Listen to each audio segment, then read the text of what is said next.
मेरे channel economics class doctor Maurya पर आप सभी दर्शकों का स्वागत है। आज हम लोग औसत आय और सीमांत आय तथा मांग की लोच के परस्पर संबंधों का विश्लेषण करेंगे। Relationship among average revenue, marginal revenue and elasticity of demand.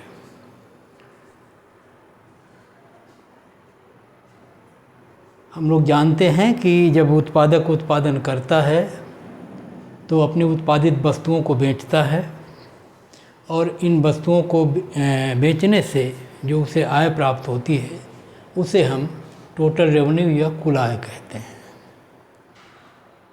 इस कुल आय को जब उत्पादित वस्तुओं की संख्या से भाग देते हैं तो प्रति इकाई आय प्राप्त होती है, जिसे हम लोग औसत आय कहते हैं। ये आय जिनकी हम चर्चा कर रहे हैं ये मुद्रा के रूप में होती हैं, क्योंकि वस्तुएं के जो मूल्य होते हैं वो मौद्रिक होते हैं और सामान्य तौर पर वस्तुओं का लेन देन मुद्रा के रूप में ही किया जाता है। जब हम मार्जिनल रेवेन्यू की बात करते हैं तो इसका ये अर्थ होता है कि पहले से जितनी इकाइयाँ हम बेच रहे थे या उत्पादक बेच रहा है उससे जो उसको कुल आय होती है उसमें अगर एक अतिरिक्त इकाई और बेच दी जाए तो कुल आय में जो वृद्धि हो जाती है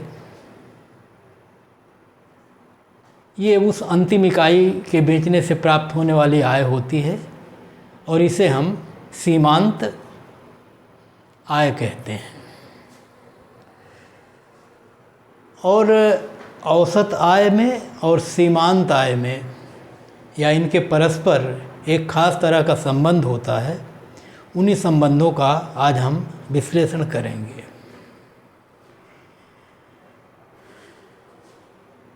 इसके पहले हम लोग मांग का नियम पढ़े हुए हैं और मांग के नियम में हमने ये पढ़ा हुआ है कि किसी वस्तु की मांग में वृद्धि तब होती है जब उस वस्तु का मूल्य गिरता है।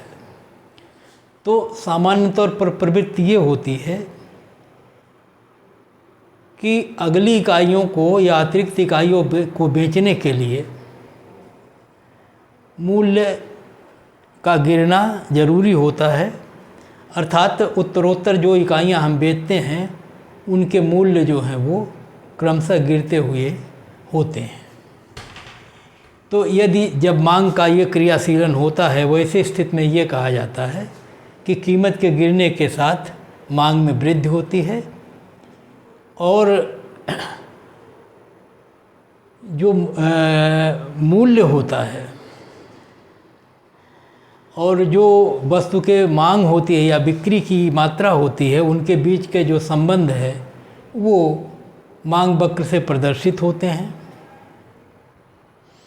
यहाँ पर हम आपको बता दें कि जो औसत आय का वक्र होता है वही मांग का भी वक्र होता है। अगर हम चित्र में देखने का प्रयास करें तो जैसे हम आपको ये दिखाएं कि ये रेवेन्यू लिखा है, ये आउटपुट लिखा हुआ है। तो जब हम इस कोई एक वक्र मान लीजिए ये है जिसे हम AR कर्व कह रहे हैं, तो जब हम ये देखते हैं इस पर मूल्य दिखाते हैं या दूसरे रूप में उसको रेवेन्यू दिखाते हैं पर यूनिट, क्योंकि एक इकाई बेचने से वही आय प्राप्त होती है जो एक इकाई का मूल्य होता है। इसलिए चाहे हम उसको प्रति इकाई मूल्य कहें चाहे प्रति इकाई आय कहें, तो इस अक्ष पर आय दिखाई जाती है या मूल्य दिखाया जाता है और इस अक्ष पर बिक्री की मात्रा दिखाई जाती है। तो जब मूल्य दिखाते हैं कहते हैं ये मांग वक्र है, और जब हम उसी को आय कहते हैं तो हम कहते हैं ये औसत आय वक्र है। अर्थात औसत आय वक्र ही मांग वक्र होता है, ये आप ध्यान रखें। और जैसे जैसे मूल्य गिरता है तो औसत आय गिरेगी, इसका ये सेंस है। इसका अर्थ ये है कि जैसे जैसे उत्पादन या बिक्री की मात्रा बढ़ेगी वैसे वैसे औसत आय घटेगी, और अगर ऐसा हो तो सामान्य तौर पर औसत आय ऊपर से नीचे गिरता हुआ होता है, जैसा हमारा सामान्यतया मांग वक्र होता है। और जब औसत आय का वक्र ऊपर से नीचे गिरता हुआ होता है तो उससे संबंधित जो सीमांत आय का वक्र होता है वो भी नीचे गिरता हुआ होगा, क्योंकि हम कह रहे हैं कि अगली इकाइयाँ बेचने के लिए हमको मूल्य गिराना पड़ता है। इसका मतलब उत्तरोत्तर जैसे जैसे हमारी इकाइयाँ आगे बढ़ेंगी बिक्री की अंतिम इकाइयों के मूल्य गिरेंगे, इस नाते ये वक्र भी ऊपर से नीचे गिरता हुआ होगा। तो औसत आय वक्र भी ऊपर से नीचे गिरता हुआ होगा, सीमांत आय वक्र भी ऊपर से नीचे गिरता हुआ होगा, लेकिन औसत आय की तुलना में सीमांत आय कम होती है, अर्थात सीमांत आय वक्र औसत आय वक्र के नीचे होता है, और इन दोनों के बीच में एक विशेष तरह का संबंध होता है। और उस संबंध को यदि हम बताने का प्रयास करें तो एक जो महत्वपूर्ण बात है वो ये है कि औसत आय वक्र, जो ये वक्र हमारा AF है, जिसको हम AR कर्व कह रहे हैं, यही डिमांड कर्व है, इस वक्र की जो ये हमारी y एक्सिस है, इस पर से अगर इस पर कोई लंब खींचा जाए, जैसे ये लंब खींचा हुआ BD, एक लंब इधर खींचा जाता है जो क्षैतिजी अक्ष पर है मांग वक्र से, और एक अक्ष लंबवत या वर्टिकल एक्सिस पर है। तो वर्टिकल एक्सिस पर जो लंब खींचा गया है, इस लंब को सीमांत आय का जो वक्र है वो 2 बराबर भागों में विभाजित कर देता है अगर औसत आय वक्र एक सरल रेखा के रूप में हो। हमने इस चित्र में औसत आय वक्र को सरल रेखा के रूप में ही खींचा है, और इसलिए जो सीमांत आय वक्र होगा, ये जो बिंदुवार या डॉटेड लाइन है, ये MR वक्र है, और ये MR वक्र, ये जो लंबवत दूरी हमारी है BD, लंबवत या वर्टिकल एक्सिस से, इस BD को 2 बराबर भागों में ये विभाजित करेगा, अर्थात BC बराबर CD होगा, और इसी C बिंदु से MR वक्र गुजरेगा। ये संबंध हमको ये बता रहा है कि जब हम इन दोनों वक्रों को एक साथ खींचेंगे तो खींचते समय हमें यह ध्यान रखना होगा कि अगर मांग वक्र सरल रेखा है तो सीमांत आय का वक्र जो है वो इस जो दूरी हम कह रहे हैं कि जो लंबवत वक्र से लंब खींचा गया है मांग वक्र पर, उस रेखा को 2 बराबर भागों में विभक्त करेगा, अर्थात उसके बीचों बीच से सीमांत आय वक्र की रेखा गुजरेगी। और क्योंकि अगर इसको हम आधार तक ले आएँ, इस अक्ष x अक्ष तक, तो x अक्ष पर भी वही अनुपात होगा, और यहाँ से लेके ये मांग वक्र के बीच की जो दूरी OF है, इसको 2 बराबर भागों में ये सीमांत आय का वक्र विभाजित करेगा, और OE बराबर EF भी होगा। ये यहाँ ऊपर लिख दिया गया है कि इन दोनों के मध्य जो संबंध है वो इस जो y एक्सिस पर या लंबवत या वर्टिकल एक्सिस पर जो 2 लंब खींचे गए हैं मांग वक्र पर, उन लंबों को वो 2 बराबर भागों में विभाजित करती हुई जाती है। ये दोनों के मध्य इस तरह का संबंध है। अभी हम इस संबंध को स्पष्ट करेंगे। एक ऐसी भी स्थिति हो सकती है जैसा कि पूर्ण प्रतियोगिता के अंतर्गत होती है फर्मों के लिए। पूर्ण प्रतियोगिता में उद्योग द्वारा वस्तु की कीमत निर्धारित की जाती है। सभी फर्मों के, क्योंकि वस्तुएं बिल्कुल समरूप होती हैं, इनको एक ही मूल्य पर बेचना पड़ता है, तो वो प्राइस टेकर होती हैं फर्में, अर्थात जो मूल्य उद्योग द्वारा निर्धारित है उसी मूल्य पर उनको अपनी वस्तु बेचना है। और इसका मतलब ये हुआ है कि प्रत्येक इकाई एक ही मूल्य पर बेची जाती है। ऐसी स्थिति में औसत आय वक्र जो है ऊपर से नीचे नहीं गिरता है, बिल्कुल वो हर इकाई एक ही मूल्य पर बिकती है। इस नाते औसत आय वक्र जो है वो क्षैतिजी होता है, जैसा इस तरह का है। और जब वो क्षैतिजी होगा, हर इकाई एक ही मूल्य पर बिकेगी, तो अगली इकाई भी उसी मूल्य पर बिकेगी जिससे पिछली बिकी है। इसलिए सबका औसत भी एक ही होगा, और हर अंतिम इकाई का बेचने से होने वाली आय, जिसको आप सीमांत आय कहते हैं, वो भी बराबर होगी। तो औसत आय और सीमांत आय दोनों बराबर होंगी, दोनों स्थिर होंगी। इसलिए ये दोनों वक्र एक ही होंगे और आधार के समानांतर इस तरह से होंगे AR बराबर MR। तो ये ऐसा उस स्थिति में होगा जब हर इकाई एक ही मूल्य पर बिकेगी, जैसा कि पूर्ण प्रतियोगिता में फर्म के संदर्भ में होता है। लेकिन सामान्य तौर पर मांग वक्र इस तरह का होता है, ऊपर से नीचे गिरता हुआ। अगर ये सरल रेखा के रूप में हो तो ये जो हमने बताया है कि वाई एक्सिस पर मांग वक्र से जो रेखा खींची जाती है उसको 2 बराबर भागों में विभाजित करता है। अगर ये सीधी रेखा नहीं है तो मांग वक्र इस तरह का हो सकता है, इस तरह का। ये डिमांड कर्व हो सकता है जिसे AR कर्व हम कहेंगे। ऐसी स्थिति में देखिए ये हिस्सा हुआ, इस हिस्से को कैसे बांटेगी वो, तो इसमें MR कर्व जो है वो इस आधे बिंदु के और इधर से जाएगा ऐसे। और अगर ये वक्र इस तरह का हो, ऐसे ऊपर से नीचे गिरता हुआ, तब इस दूरी को आधे से इधर से काटेगी तो ये वक्र इधर से जाएगा।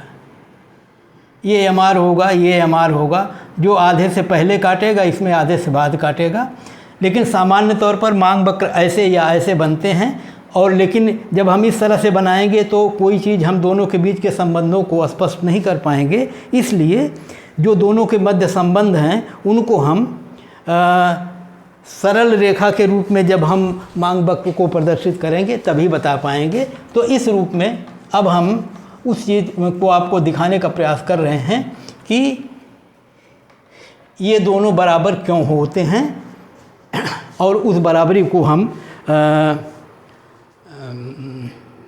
सिद्ध करने का प्रयास करेंगे।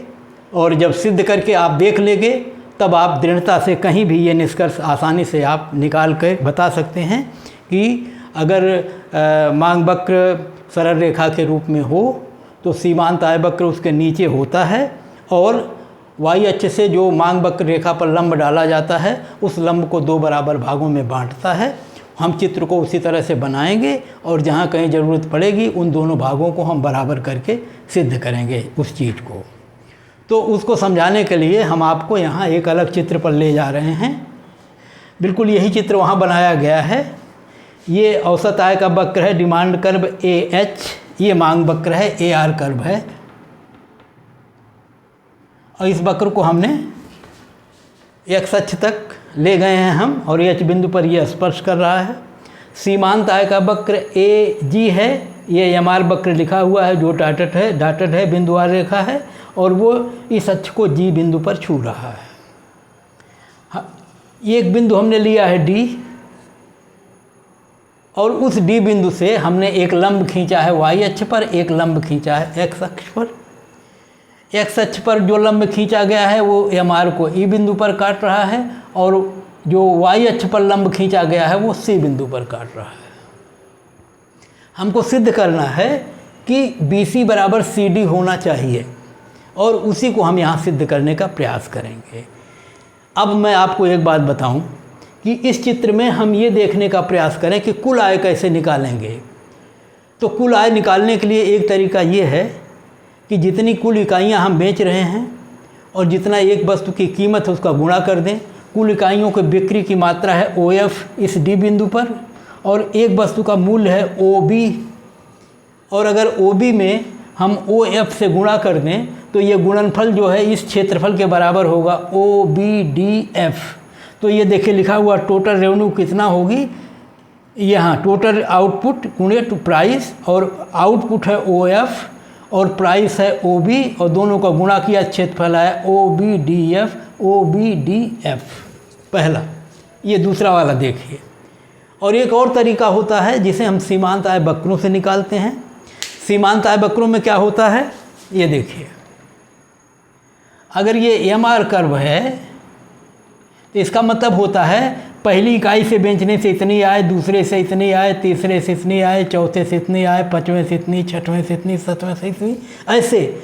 और अगर ये सारी इकाइयाँ मिली हुई हों तो ये पूरा जो क्षेत्रफल इसका होगा यही हमारी कुल आय होगी। और इसको दूसरी भाषा में हम ये कह सकते हैं कि सीमांत आय वक्रों से जब हम कुल आय निकालते हैं तो कुल आय बराबर होती है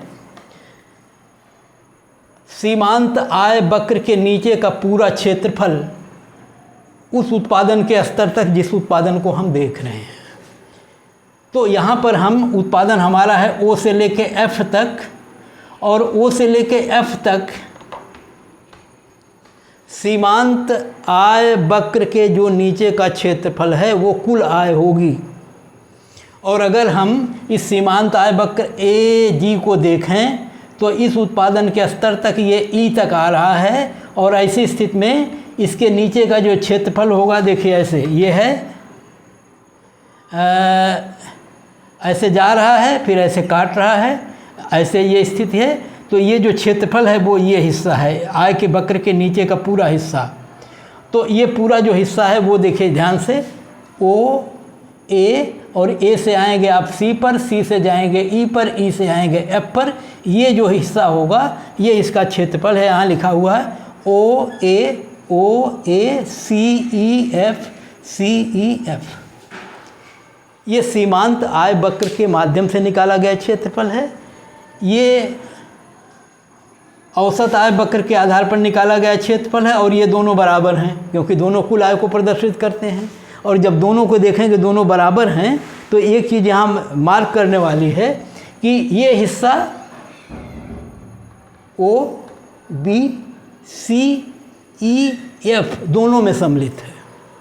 इस चित्र को आप ध्यान देखेंगे, देखिए एक चित्र में है OBDF, इसमें ये हिस्सा सम्मिलित है OBCEF, और ये हिस्सा MR वाले वक्र के नीचे का जो क्षेत्रफल उसमें भी OBCEF सम्मिलित है।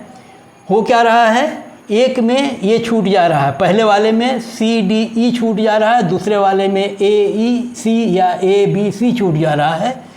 और क्योंकि दोनों बराबर थे और ये दोनों में सम्मिलित है, इस नाते जो बचा है ये भी दोनों बराबर होंगे। तो इसका मतलब है ये जो त्रिभुज बच रहा हमारा है ABC और CDE, तो ये त्रिभुज और ये त्रिभुज दोनों क्षेत्रफल में बराबर हैं, क्योंकि संपूर्ण क्षेत्रफल बराबर था और कुछ हिस्सा दोनों में सम्मिलित है, और इसलिए जो दोनों के अलग अलग हिस्से बच गए ये दोनों परस्पर बराबर होंगे। तो इस प्रकार से ये निष्कर्ष निकला कि त्रिभुज ABC बराबर होगा CDE। ध्यान रखिए दोनों त्रिभुज क्षेत्रफल में बराबर हैं। अब जरा हम इनके कोणों की चर्चा करेंगे। अब आप ये देखें, इन दोनों त्रिभुजों की तुलना करें, इस त्रिभुज की और इस त्रिभुज की, और आप देख रहे हैं कि ये एक सरल रेखा और ये भी एक सरल रेखा है। दोनों सरल रेखाएं एक दूसरे को काट रही हैं, और जब दो सरल रेखाएं एक दूसरे को काटती हैं तो जो अपोजिट एंगल्स बनते हैं, जिनको आप शीर्षाभिमुख कोण कहते हैं, सम्मुख कोण कहते हैं, तो ये इधर का कोण और इधर का कोण बराबर होगा, अर्थात कोण ACB बराबर होगा कोण DCE, ये दोनों बराबर होंगे। और ये देखिए ज़रा, ये एक लंबी खड़ी रेखा और ये खड़ी रेखा, दोनों रेखाएं क्या हैं, समानांतर रेखाएं हैं। तो ये त्रिभुज और ये त्रिभुज बराबर हो गया, और फिर इस रेखा को और इस रेखा को, दो समानांतर रेखाओं को एक तीसरी रेखा काट रही ऐसे। तो जब ये रेखा काटेगी इस रेखा को और इस रेखा को, और ये रेखा समानांतर हैं और ये रेखा इनको काटेगी, तो ये जो ये कोण बनेंगे, ये वाले कोण और ये वाले कोण, जिनको आप एकांतर कोण कहते हैं, अल्टरनेट एंगल्स, वो बराबर होंगे। तो ये कोण भी बराबर होगा और ये कोण भी बराबर होगा, ये कोण भी बराबर होगा, ये कोण भी बराबर होगा, और तीसरा वैसे अपने आप ही बराबर हो गया। और लेकिन ऐसे भी कह सकते हैं कि ये समकोण है और ये समकोण है, इस रूप में भी बराबर है कि जब दो त्रिभुजों के दो कोण बराबर तो तीसरा अपने आप बराबर होगा। या ये दोनों शीर्षाभिमुख बराबर हैं, दोनों राइट एंगल समकोण बराबर हैं, तो ये तीसरा अपने आप बराबर होगा। अब मज़ेदार बात यह है कि अगर दोनों त्रिभुजों के तीनों कोण बराबर हों और दोनों त्रिभुजों का क्षेत्रफल भी बराबर हो, तो इसका मतलब हुआ दोनों त्रिभुज सर्वांग सम हैं। सर्वांग सम होने का मतलब कॉन्ग्रुएंट हैं, और उसका मतलब होता है तीनों त्रिभुजों के तीनों भुजाएं और तीनों कोण और क्षेत्रफल सब बराबर है। और तीनों भुजाओं का मतलब तीनों संगत भुजाएं, उसका आधार बराबर उसके आधार के, उसका लंब बराबर उसके लंब के, उसका कर्ण बराबर उसके कर्ण के। और ऐसी स्थिति में जब ये दोनों त्रिभुज समरूप हो गए, सर्वांगसम हो गए, तो भुजा BC और CD बराबर होगी, भुजा DE और AB बराबर होगी, भुजा AC बराबर CE होगी। ये भुजाएं तीनों परस्पर बराबर होंगी। तो इस प्रकार ये तो सिद्ध हो गया कि इस त्रिभुज में ये जो सीमांत आय की रेखा है, ये रेखा सीमांत आय का वक्र जिसको रेखा कह सकते हैं, वो ये जो हमारी वर्टिकल दूरी थी, वर्टिकल अक्ष पर ये जो लंबवत दूरी थी मांग वक्र की, उसको 2 बराबर भागों में विभाजित करता है। ये प्रूव हो गया। तो ये संबंध स्पष्ट हो गया। हमने प्रूव कर लिया कि जब औसत आय और सीमांत आय वक्र खींचे जाएं और दोनों सरल रेखा के रूप में हों, तो सीमांत आय वक्र जो है वो मांग वक्र से जो वर्टिकल एक्सिस y एक्सिस पर लंब खींचा जाता है, उस लंब को 2 बराबर भागों में बांटता है। और यहीं हम ये भी देख चुके हैं कि ये DE भुजा भी AB भुजा के बराबर है। इसका हमें आगे ज़रूरत पड़ेगी, वहाँ हम इसका प्रयोग कर लेंगे। तो ये तो सिद्ध हो गया। अब हम यहीं आपको एक चीज़ और दिखा दें। ज़रा इस मांग वक्र पर आइए आप। इस मांग वक्र पर ये D बिंदु जो है ये बिल्कुल बीचों बीच हमने खींचा हुआ है, अर्थात जो मांग वक्र है तो इस अक्ष से इस अक्ष तक मांग वक्र सरल रेखा के रूप में है, ए से लेके F तक। इसके बीच में ये जो D बिंदु है ये बीचों बीच का बिंदु है, और बीचों बीच वाले बिंदु पर मांग की लोच जो होती है, हम मांग की लोच जब पढ़े हैं तो वहाँ ज्योमेट्रिकल मेथड या ज्यामितीय विधि है जिसको हम पॉइंट मेथड कहते हैं कि मांग वक्र के किसी वक्र पर बिंदु पर मांग की लोच कितनी होती है। तो वहाँ ये बताया गया था कि मांग की लोच जो हमारा मांग वक्र होता है, इस बिंदु के जो नीचे का अंश होता है lower section of demand curve, और उसका जो अपर सेक्शन होता है, लोअर सेक्शन को अपर सेक्शन से भाग देने पर मांग की लोच ज्ञात हो जाती है। तो इस D बिंदु पर क्योंकि लोअर सेक्शन DF है और अपर सेक्शन AD है, और क्योंकि ये बिंदु बीचों बीच है, इस नाते AD बराबर DE है, DF है, और इस नाते मांग की लोच 1 के बराबर होगी। तो इस मध्य बिंदु पर मांग की लोच 1 के बराबर होती है। अब जरा एक ध्यान और करिए, जब यहाँ मांग की लोच 1 के बराबर है और जब हम सीमांत आय वक्र खींचेंगे तो सीमांत आय वक्र इस रेखा को 2 बराबर भागों में विभाजित करेगा, इसको भी और इसको भी यहाँ पर। और जब ये विभाजित करेगा तो वैसी स्थिति में यहाँ पर E बिंदु पर MR शून्य होगा, सीमांत आय शून्य होगी। कहने का अर्थ ये हुआ कि जब मांग की लोच 1 होगी और मांग की रेखा सरल रेखा होगी तो वैसी स्थिति में सीमांत आय शून्य होगी। और अगर इस बिंदु के आगे हम बढ़ते हैं तो हम जानते हैं कि नीचे का भाग छोटा और ऊपर का भाग बड़ा हो जाएगा, इस नाते मांग की लोच लेस देन 1 होगी, 1 से कम हो जाएगी। तो D के आगे के हिस्से पर मांग की लोच 1 से कम होगी। और दूसरी MR देखिए, इस बिंदु के आगे जब उत्पादन बढ़ेगा तो मार्जिनल रेवेन्यू जो हो वो 0 से कम अर्थात ऋणात्मक हो जाएगी, अर्थात अंतिम इकाई बेचने से लाभ होने के स्थान पर हानि होगी। तो क्या कोई उत्पादक ऐसा करेगा? तो आप कहेंगे नहीं करेगा। ऐसा कोई इकाई वो उत्पादित नहीं करेगा जिसको बेचने से लागत के बराबर भी आय प्राप्त न हो। तो जाहिर है कि इस बिंदु के आगे उत्पादक उत्पादन नहीं करेगा। कब? जब मांग की लोच 1 से कम होगी। जो भी उत्पादन करेगा वो इसके पहले ही करेगा। जब मांग की लोच 1 से अधिक होगी, जिस पर मांग सीमांत आय की मात्रा जो है वो धनात्मक होगी।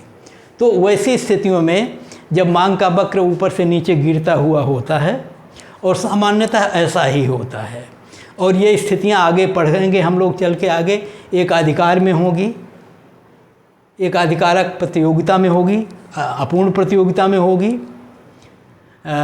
ओलिगोपोली में होगी, अल्पाधिकार में होगी। तो सामान्य तौर पर वहाँ पर हमें ये निष्कर्ष निकालने में आसानी होगी कि जब उत्पादक मांग वक्र के उसी हिस्से पर उत्पादन करता है जिस उत्पादन तक मांग की लोच इकाई से अधिक होती है, या कम से कम इकाई के बराबर हो। जब इकाई से कम हो जाती है तो उत्पादक वहाँ उत्पादन नहीं करता है। ये इस विश्लेषण के आधार पर हम आपको बताने का प्रयास कर रहे हैं। तो अब आइए हम ज़रा मांग की लोच की चर्चा कर लें कि औसत आय और सीमांत आय वक्रों और मांग की लोच में क्या संबंध है। वो देखने के लिए इस चित्र में हम फिर आएंगे। हम इतने हिस्से को ज़रा अब मिटा दे रहे हैं ताकि विश्लेषण में हमें यहाँ थोड़ा सा स्पष्टता दिखे।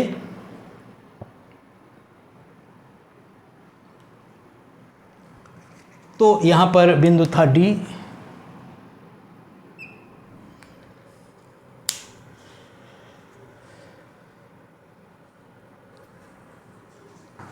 आइए इस चित्र में, यहाँ से ज़्यादा आसानी से चीज़ को हम प्रूव कर सकते हैं।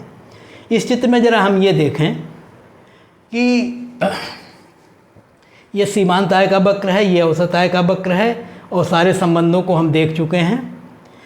और हमको यहाँ मांग की लोच निकालनी है, और मांग की लोच हम देख रहे हैं कि हम अगर इस डी बिंदु पर देखें तो मांग की लोच होगी डी एच, ये जो नीचे का हिस्सा है, बटा ए डी, ये लिखा हुआ है डी एच बटा डी ए, या ए डी जैसे भी पढ़ें आप। हमने पढ़ा डी एच बटा डी ए, तो डी एच बटा डी ए ये पॉइंट मेथड से निकलता है। ये मांग की लोच है हमारे इस चित्र में। अब ज़रा देखें ए आर कितनी है, एम आर कितनी है जब उत्पादन हो रहा है एफ, क्योंकि जब एफ उत्पादन ओ एफ उत्पादन हो रहा है तब डी बिंदु पर मांग की लोच जो है वो डी एच बटा डी ए है। तो सारे निष्कर्ष हम उत्पादन के इसी स्तर पर निकालेंगे। उत्पादन के इस स्तर पर आप देखें औसत आय कितनी है। औसत आय होगी यहाँ से लेके यहाँ तक, अर्थात डी एफ, और सीमांत आय होगी ई से लेके एफ तक, ई एफ। तो ऐसी स्थिति में ये औसत आय है डी एफ, क्योंकि जब इतना उत्पादन होगा तो औसत आय वक्र से ये मिलेगी हमको प्रति इकाई आय, और सीमांत आय मिलेगी डी एफ। ये हमें प्राप्य है। अब हम ज़रा ये देखेंगे, दोनों त्रिभुजों को हम देखेंगे, इसको ए बी डी को और सी डी, इसको बड़े वाले, एक त्रिभुज ये देखिए ए बी डी, और दूसरा त्रिभुज देखिए D F H, D F H. एक त्रिभुज ये छोटा वाला है, इसी तरह का एक त्रिभुज ये बड़ा वाला है D F H, D F H, और एक है A B D, A B D. इन दोनों त्रिभुजों की तुलना करें, दोनों त्रिभुजों में हम पाएंगे इनको तीनों कोण बराबर हैं। ये देखिए ये कोण समकोण है, ये समकोण है। ये देखिए ये दो खड़ी रेखाएं हैं जिनको समानांतर रेखाएं हैं। इनको तीसरी रेखा जब काटेगी तो इस पर ये जो ये कोण बनेगा, ये और ये दोनों कोण बराबर होंगे, आप जानते हैं। तो वैसे स्थिति में एक कोण ये बराबर हो गया, एक कोण ये बराबर हो गया, और हम उसी तरह से अगर ये भी देखें, ये रेखा समानांतर, ये रेखा समानांतर, इसको तीसरी रेखा काटेगी तो ये जो कोण बनेगा ये भी बराबर होगा। तो ऐसी स्थिति में ये दो एकांतर कोण है, एक समकोण है, ये तीनों बराबर होगा। इस नाते ये त्रिभुज और ये त्रिभुज दोनों समरूप होंगे, एक जैसे होंगे। तो ऐसी स्थिति में जब दो त्रिभुज इक्विलैटरल होते हैं, एक जैसे होते हैं, समरूप होते हैं, वैसी स्थिति में उनके भुजाओं के अनुपात बराबर होते हैं। अर्थात पहले भुजा का कर्ण बटा दूसरे भुजा का कर्ण बराबर होगा, पहले भुजे के लंब बराबर दूसरे भुजे का लंब बराबर तीसरे भुजे का आधार बटा उसी पहले त्रिभुज का आधार बटा दूसरे, अर्थात तीनों भुजाओं का अनुपात जो है वो बराबर होता है, क्योंकि दोनों त्रिभुज एक जैसे। बस अंतर कितना है, ये आधार छोटा है, ये आधार बड़ा है, ये लंब छोटा है, ये लंब बड़ा है, ये कर्ण छोटा है, ये कर्ण बड़ा है, लेकिन दोनों बिल्कुल एक जैसे हैं। और जब एक जैसे होंगे तो भुजाओं के अनुपात भी बराबर होते हैं। और जब भुजाओं के अनुपात बराबर होंगे तो अब ज़रा देखिए, ये DFH जो है वो बड़े वाले त्रिभुज का कर्ण है और AD जो है छोटे वाले त्रिभुज का कर्ण है। और मांग की लोच पहले के कर्ण बटा दूसरे के कर्ण के बराबर है। और हम कह रहे हैं दोनों भुजाओं के अनुपात बराबर होंगे। तो अगर ये DH और AD दोनों के कर्ण बराबर हैं तो ये दोनों के लंब हैं, ये और ये, इनके अनुपात भी बराबर होंगे। अर्थात इतने बटे इतने की जगह पर हम इतना बटा इतना भी लिख सकते हैं। DF बटा AB, यहाँ देखो लिखा हुआ है DH बटा DA बराबर DF बटा AB होगा, क्योंकि ये तीनों त्रिभुज सिमिलर हैं, समरूप हैं। जब दो त्रिभुज सिमिलर होंगे तो उनके भुजाओं के अनुपात बराबर होते हैं। तो पहले का कर्ण बटा दूसरे का कर्ण बराबर होगा पहले का लंब बटा दूसरे का लंब। और इस नाते हमने लिखा इस बड़े त्रिभुज का लंब है DF और बड़े त्रिभुज का कर्ण है DH और छोटे त्रिभुज का कर्ण था AD और बड़े त्रिभुज का कर्ण है DH, ये दोनों बराबर होंगे। और अब ज़रा देखिए, ये DF की जो दूरी है इसमें हम पहले यहाँ सिद्ध कर चुके हैं कि AB बराबर DE है। इन दोनों त्रिभुजों की सहायता से हमने सिद्ध किया हुआ है कि AB बराबर DE है।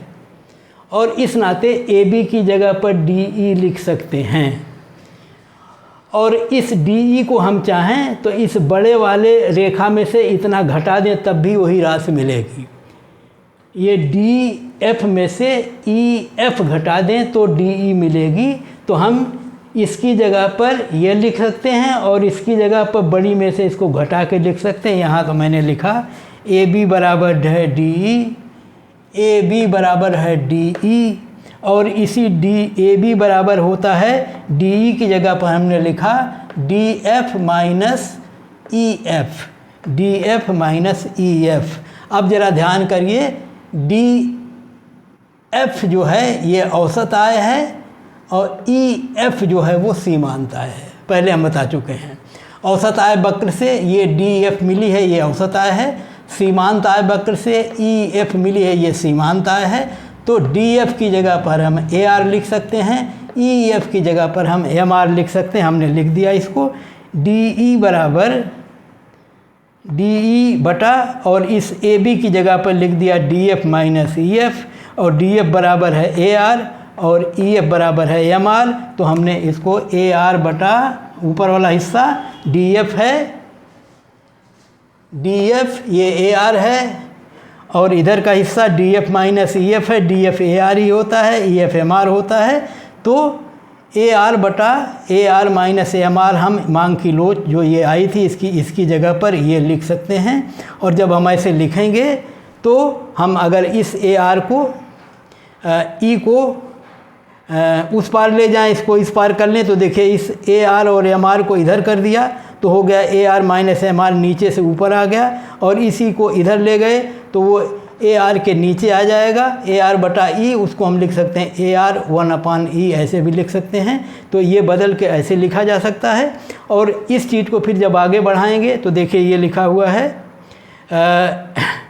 ये AR इधर है, MR को अगर इधर ले जाओगे आप तो ये प्लस हो जाएगा धन, और इस चीज़ को इधर अगर ले आएंगे तो हो जाएगा ये उलट के ऐसे मिलेगा। ये देखिए AR माइनस MR बटा AR, AR माइनस MR बटा AR, ये उलट जाएगा और ये हो जाएगा E के जगह पर 1/E हो जाएगा। इसको पलट दिया गया है।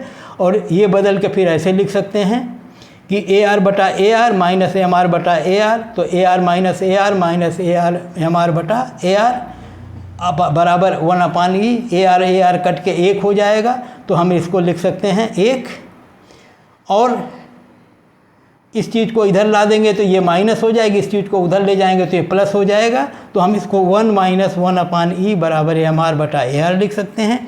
और अगर इसको दूसरे रूप में लिखना चाहें तो इस AR को इस पार कर लें तो हम लिख सकते हैं MR बराबर और AR आके टोटल को गुणा करेगा तो AR 1 माइनस 1/E हो जाएगा। ये संबंध सीमांत आय और औसत आय के मध्य निकलेगा। देखिए वही चीज़, जो चीज़ ये लिखी है वही चीज़ ये भी है, ए आर बटा A R minus M R. अगर आपको ए आर पता हो और एम आर पता हो तो ए आर में से एम आर घटा के भाग दीजिए, मांग की लोच निकल जाएगी। तो मांग की लोच को हम ए आर और एम आर के ज्ञात होने पर निकाल सकते हैं, या फिर जो सूत्र आया है निकल के उसमें से मांग की लोच ज्ञात हो और ए आर ज्ञात हो तो एम आर निकल जाएगा, और मांग की लोच और एम आर ज्ञात हो तो ए आर निकल जाएगा।